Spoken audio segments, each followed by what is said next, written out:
उत्तर भारताच्या एका छोट्याशा गावात निजामपूरच्या टोकावर एक घनदाट रहस्यमय जंगल पसरलेलं होतं.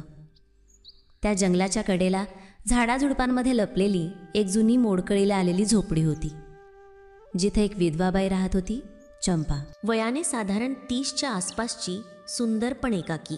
तिचा नवरा एका गंभीर आजारामुळे वर्षभरापूर्वीच गेला होता आणि तेव्हापासून ती एकटीच होती. ना मूलबाळ, ना कोणी आपलेसं म्हणणारं. दिवस काढण्यासाठी ती जंगलातून लाकडं आणायची, गावात लोकांचं शिलाई बुनायचं काम करून पोट भरायची. चंपा दिसायला अतिशय सुंदर होती, पण तिच्या डोळ्यांत कायम उदासी असायची. गावातले लोक तिच्या रूपाचं कौतुक करत, पण तिच्या एकटेपणावर कुचेष्टा करत. अनेकदा तिच्यावर खोटे आरोप झाले, पण चंपाने कधीही कोणालाच उत्तर दिलं नाही. दुःख गिळून शांत राहायची ती. एक दिवस ती जंगलात लाकडं कापत असताना अचानक झुडपातून एक काळसर रंगाचा मोठ्या अंगकाठीचा कुत्रा तिच्यासमोर आला. पण त्या कुत्र्याच्या डोळ्यांत एक विचित्र शांतता होती. तो हळूहळू तिच्या जवळ आला आणि तिच्याजवळ बसला. चंपा थोडीशी घाबरली, पण त्या कुत्र्याच्या नजरेत हिंसा नव्हती, फक्त समजूत होती. तिने हळूच विचारलं, तू कुठून आलास रे? कुत्रा काही न बोलता फक्त शेपटी हलवत राहिला. त्या दिवसानंतर तो रोज यायचा. कधी जंगलातून तिच्यासाठी आंबे आणायचा, कधी सुकलेली लाकडं. चंपा त्याच्या सवयीची झाली आणि तिने त्याचं नाव ठेवलं शामू. दोघांमध्ये एक विचित्र पण हळवं नातं तयार झालं. शामू आता चंपाच्या सगळीकडे सोबत असायचा. जेव्हा ती एकटी असायची तेव्हा तिच्या मांडीवर डोकं ठेवून बसायचा. ती उदास असेल तर कुठलं तरी फूल किंवा पान आणून तिच्यासमोर ठेवायचा, जणू काही त्याला तिच्या भावना समजत असाव्यात. एक रात्री मुसळधार पाऊस पडत होता. झोपडीच्या छतातून पाणी टपकत होतं. थंडीने अंग शहारत होतं. तेवढ्यात झोपडीच्या दरवाजावर खसखसण्याचा आवाज आला. चंपाने दरवाजा उघडला तर शामू पूर्ण भिजलेला उभा होता. अंग थरथरत होतं. चंपाने त्याला आत घेतलं, पुसलं आणि पहिल्यांदा त्याला आपल्याजवळ झोपू दिलं.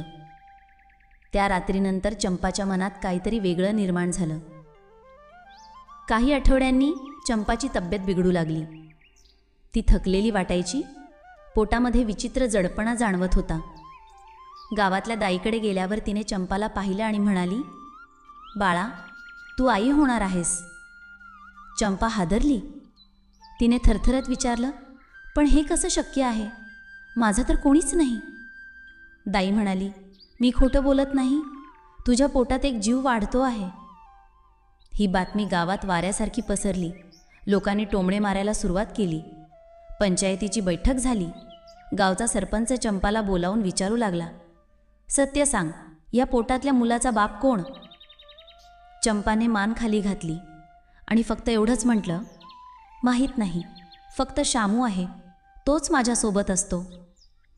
गावात हास्याचा फवारा फुटला. लोक म्हणाले, आता तर बाई माणसं कुत्र्याकडे. पण चंपाच्या डोळ्यात केवळ एक सच्चा भाव होता, जो कदाचित तिलाही पूर्ण कळत नव्हता.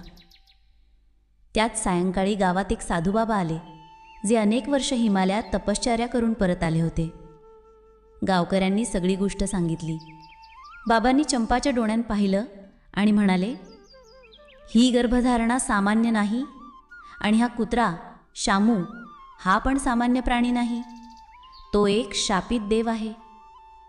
बाबांनी सांगितलं की अनेक वर्षापूर्वी एका देवाने एका स्त्रीचं हृदय तोडलं, म्हणून तिला दिलेल्या शापामुळे तो देव कुत्र्याच्या रूपात अडकला. त्याच्यावरचा शाप फक्त एका सच्च्या स्त्रीच्या प्रेमानेच दूर होणार होता. आणि चंपाचं प्रेम ही ती परीक्षा होती. प्रेमामुळे शाप तुटला आहे, पण आता एक नवं संकट उद्भवणार आहे. बाबा म्हणाले, चंपाची संतान विशेष आहे. तिचा जन्म होताच अंधारलेली शक्ती त्याला नष्ट करायला येतील. काही दिवसांतच गावात विचित्र घटना घडू लागल्या. शेतांना आग लागली, जनावरं गायब होऊ लागली, मुलं आजारी पडू लागली. एक रात्री चंपाच्या झोपडीसमोर एक काळं वस्त्र घातलेला राक्षस उभा राहिला. त्याचं नाव होतं अहंकारी असुर. त्याने गर्जना करत सांगितलं, या बाळाचा जन्म होण्याआधीच त्याचा अंत होईल, कारण तोच माझा विनाश करणार आहे. चंपा घाबरली, पण आपल्या पोटावर हात ठेवत म्हणाली, माझ्या लेकराला स्पर्शही करू शकत नाहीस. राक्षस त्रिशूळ घेऊन झोपडीकडे चालू लागला तेवढ्यात जोरदार गडगडाट झाला आणि शामू धावत आला. पण यावेळी तो सामान्य कुत्रा नव्हता. त्याचा देह तेजस्वी झाला होता. डोळ्यातून अग्नी झळकत होता. तो राक्षसासमोर उभा राहिला. त्यांच्यात तुफान युद्ध झालं. वीज, वादळ, अग्नी सगळं निसंग त्या लढाईला साक्ष होतं. शेवटी शामूने त्रिशूल राक्षसाच्या छातीत रोवलं आणि तो राक्षस राख झाला. त्याचवेळी चंपाला प्रसव वेदना सुरू झाल्या. शामू तिच्या जवळ आला, तिच्या कपाळावर हात ठेवला आणि एक दिव्य शक्ती चंपाच्या अंगात उतरली. काही क्षणात चंपाने एका पुत्राला जन्म दिला, जो सोन्यासारखा उजळ होता. डोळ्यात शांती, पण मनात दिव्य तेज होतं. शामूने हसून म्हटलं, हा बालक मानव आणि देवाच्या मिलनाचं प्रतीक आहे. याचं नाव ध्रुव असेल आणि हा सत्य आणि धर्माची स्थापना करेल. चंपाच्या डोळ्यात अश्रू आले. तिने शामूकडे पाहत म्हणाली, माझं सगळं झालं रे, पण आता तू मला सोडून जाऊ नको.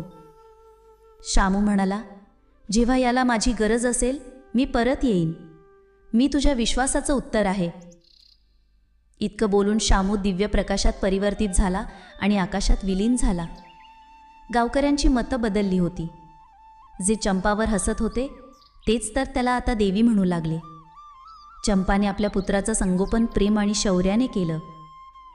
त्या दिवसानंतर जेव्हा एखादं मूल एकटं रडायचं तेव्हा आई त्याला म्हणायची, माझ्या बाळा, ध्रुवाच्या आईसारखा तू पण शूर हो. कारण चंपा आणि शामूची गोष्ट ही केवळ एक प्रेमकथा नव्हती.